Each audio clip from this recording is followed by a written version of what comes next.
switch your brain off, comforting, cozy reading, plot twist, books that hug you, cried like a baby, learning to live life. If you feel lost, don't know what to do next, today I'll share my favorite books amongst the ones that I read in 2024, and I hope at least one of them resonates with you. Hi, and welcome to the Whole Self Club, where we promote balanced living. I'm Vic. Nice to meet you. Thank you for being here. 2024 had its ups and downs for me, but I could count on these stories. I could count on these lessons. The books I'm about to share with you brought me joy, brought me comfort. I hope they can keep you company as well. I don't have a ranking for this. They are all amazing within their purpose. That being said, the third and the fourth book are really special to me, and I cannot decide which one is my favorite one. Let's start with The 7-Year Slip by New York Times best-selling author Ashley Poston. I was not familiar with Ashley Poston's work, but what a pleasant surprise this book was. I was hooked from reading the synopsis, but I actually recommend that you don't. I'll try to tell you what the book is about without giving too much away. Basically, this book follows the story of Clementine. She's a book publicist. She's overworked. She's tired.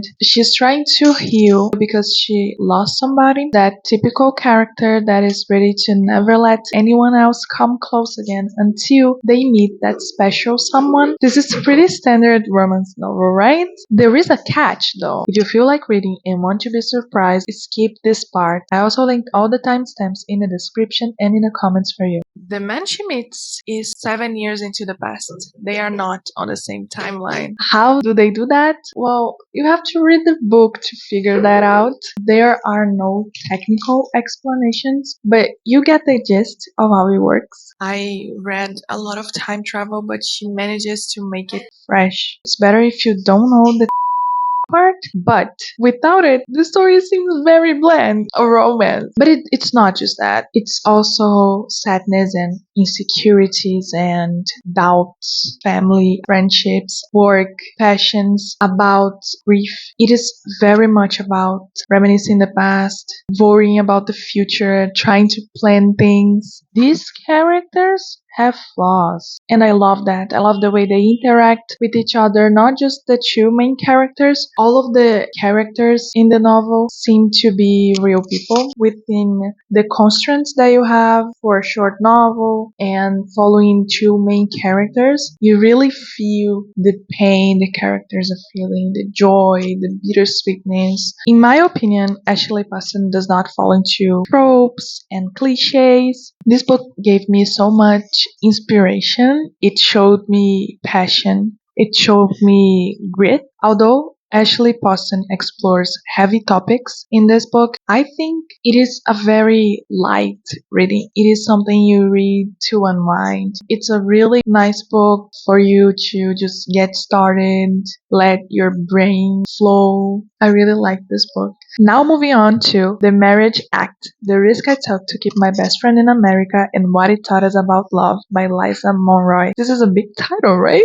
This is a true story, but Liza really makes it feel like fiction. I was eager to know what happened next. They had cliffhangers, they had plot twists. It was a journey. If you never read nonfiction, this is where you should start. This memoir follows 23-year-old Liza as she navigates marrying her gay best friend, and it gets heartbreaking. Amir, her best friend, is an immigrant. His visa ended and he has no job to sponsor him so he could stay in the United States. If he is sent back to his religious country, he will be beaten up or worse off for being gay. Yes, getting married just to get a green card is a serious felony. What kind of person would want that fate for somebody they love, even if it meant breaking the law? Why doesn't he just marry his boyfriend, you ask? As you know, gay marriage was illegal in the United States until 2015. Wow, this was in the early 2000s, so gay people were still treated like it was contagious, like they were the plague, especially because there was an AIDS epidemic going on and gay people were being blamed. Okay, but he still could get a job, right? I'll read you some snippets based on part 1, section 2 of the book so you can understand. Amir's visa allowed him to stay in the country and seek work in his field for 1 year following graduation. But in the film industry, where entry-level positions were clerical and required no special skill, sponsorship was not worth the hassle of dealing with lawyers, documents, and filing fees. Even after 9 months of searching, he had no job opportunities. Then 9/11 happened. The attacks raised the stakes, fewer jobs, plus sudden suspicion of young men from Muslim countries, which was Emir's case.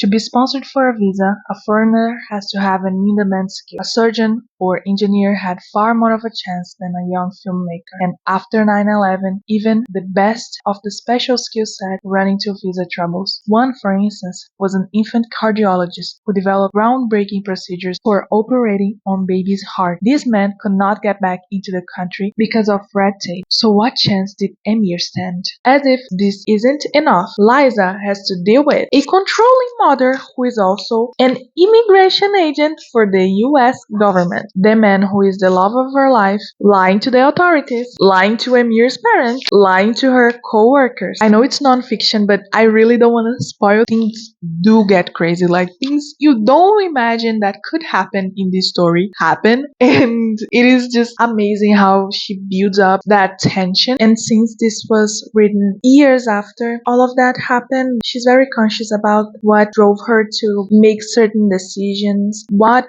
was it that she was looking for? She's not a perfect person. She understands that. Emir's not a perfect person. As I was reading, I really got to reflect on family, planning your future, friendships, relationships, privilege, career, and so much more. But it is mainly about love. And it also makes you think about what a true marriage is, because Liza and Emir have been together since they were 19. They have been each other's support. They have seen each other's best moments, worst moments. They have celebrated together. They share a house. They share plans. They cry together. They laugh together. Is that less real because they don't share a bed? I truly love Liza's writing. I read a few of her essays. This book started as an essay for the Modern Love column of the New York Times. I really love their stories about love, loss, and redemption. If you don't know them, give them a try. They have a podcast in which they invite famous people to read these essays, and they also have a TV show on Prime Video. Both are amazing. I absolutely recommend. Next up, we have What You're Looking For Is in the Library by Michiko Aoyama. It was translated into English by Alison Watts. The illustrations inside the book are by Rohan Eason. This was the first book I read in 2024, and I cried like a baby. I stayed up until 4 or 5 a.m. just so I could finish this book. This book falls into the healing fiction genre. If you don't know what it is, I'll talk for a minute. If you do, you can just skip to the part where I start talking about the book. Under healing fiction, we have books that are comforting, soothing. They don't require you to focus on a complex plot. They are much more about everyday life, everyday people. The characters you usually find on healing fiction could be your neighbor, could be yourself. Another thing that is common within healing fiction books is that they are set on third places. That is, the place that is not your home, your first place, or your work or school, which is your second place. Third places are places where people can gather. Ideally, they are free, but in these novels, they tend to be stores, libraries, bookshops, coffee shops. They typically follow more than one character. They could have short stories, or they could have all of the characters interacting at the same space. They are books that hug you, cozy books, I would say. And with Michiko Aoyama's book, it's no different. This book is made up of 6 short stories. All of these characters are struggling with their lives. They are unhappy. They don't have a purpose. They want to find joy. I don't want to spoil anything for you, so I'll just say that things start looking up when they go to a library and start reading unexpected books. And you really resonate with them. At least I did. I felt really soothed by their conversations and their actions. It's like the most mundane things could be romanticized. It's like the most mundane interaction could change somebody's life. And I really started to care about these characters. Even though we don't see much of them, I was really curious to see what would happen to them. How would they proceed? Just like it says on its cover, this book, it's about how literature can transform you. So powerful. It was my first time reading Japanese fiction, so I had to Google a few things because I didn't understand the culture or maybe a certain food, or maybe I was just curious because they were drinking strawberry milk with their lunch. But it was worth it, and it just fills you up with joy, with hope, with passion. It really moved me like no book had in a very long time. The lessons this book taught me helped me to get out of the place where I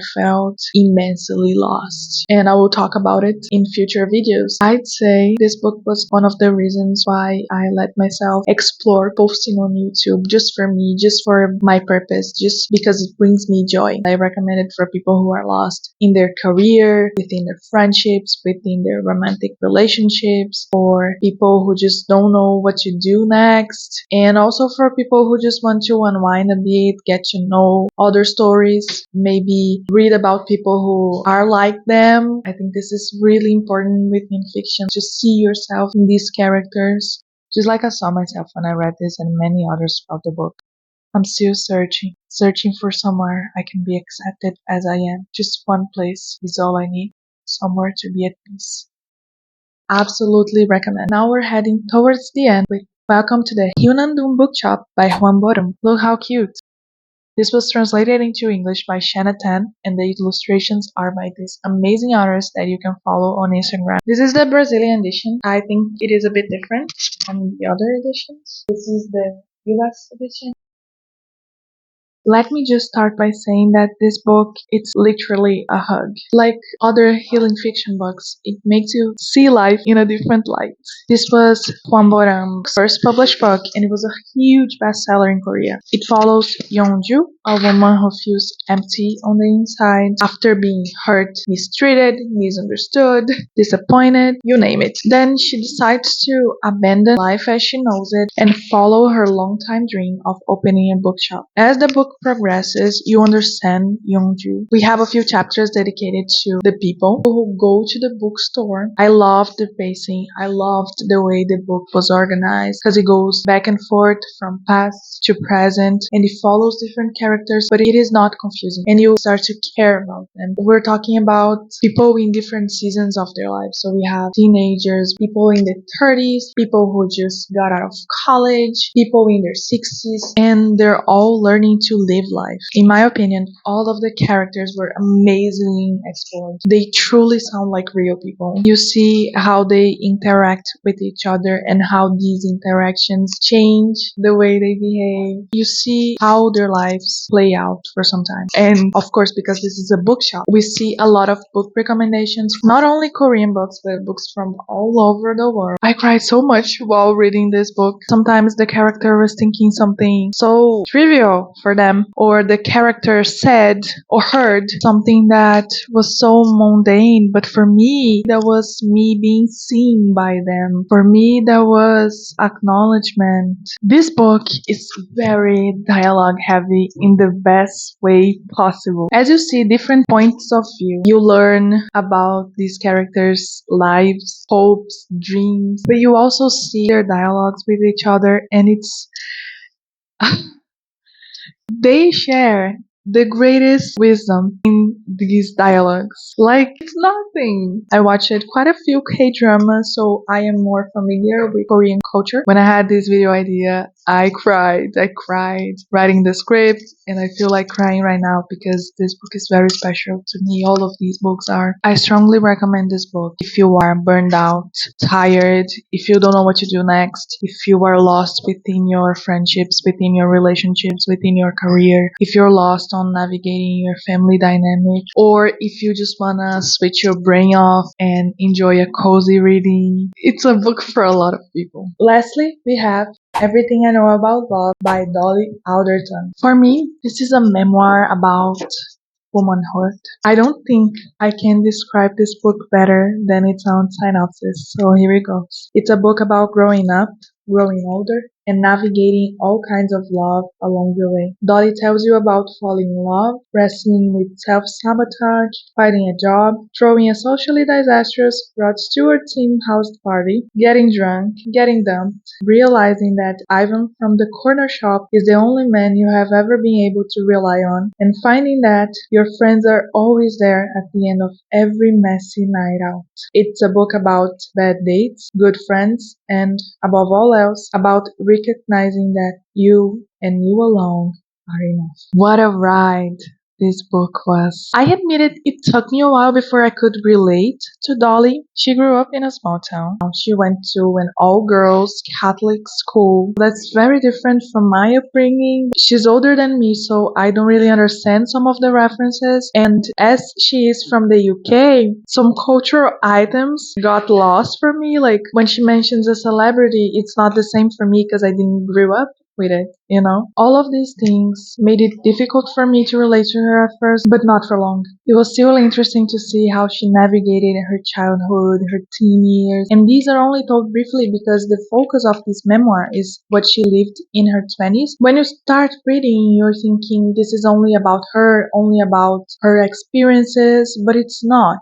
It's about her friends, how her life is intertwined with her friends' life. It's not only about the good days of being uni, watching movies together, getting manicures, pedicures. It is about the ugly parts, not finding a job, being broke, feeling jealous, experiencing heartbreaks, fighting with your friends, ending friendships. It's about not feeling good enough. It's about being sick, struggling with mental health, about partying too much to hide something that is inside you. She touched how many subjects that are important to me. You know, things you only talk about with your female friends in a specific environment. And as I read, I thought I've been there, my friends have been there. That's when I really started to relate to her. At every age, she tells us what she knew about love back then. What she knew about love when she was a teenager is completely different from the things that she knows when she ends this memoir. She also gives her younger self a lot of tips. And while I also wish I could give my younger self these tips, I'm glad that I read this in my 20s and I have some of these tips. This book is very much about discovering who you are, exploring the ugly parts of yourself that you don't show to anybody you love because you're too afraid they will leave you, and coming to terms with it, really. Because you are not just one thing. You are every little thing, every little experience, every heartbreak, every interaction, every hobby, every interest, every Reddit deep dive. You are the whole self, if I may. I have so many quotes. I wish I could share them all with you, but I can't, or this video will be very, very long. However, I did post shorts with quotes from all of the books that I mentioned today. If you're interested, go check that out. I will share one quote. Be the person you wish you could be, not the person you feel you are doomed to be. Let yourself run away with your feelings. You were made so that someone could love you. Let them love you. Although it seems like this is only about romantic relationships, it is not. This book is heavily focused on her friends. There's so much I wish I could tell you, but I don't want to spoil any of her insights because it is also a journey of how she got there. The journey she went through to become the person who wrote this memoir. I recommend this book for every woman. Have you read any of the books that I mentioned today? Are you planning to? I would love to hear your thoughts. If you're interested in reading any of the books that I mentioned, I linked them all in the description. There's a longer version of my book preview for Dolly's book right here. Thanks for watching, and I hope 2025 is amazing for you. Bye.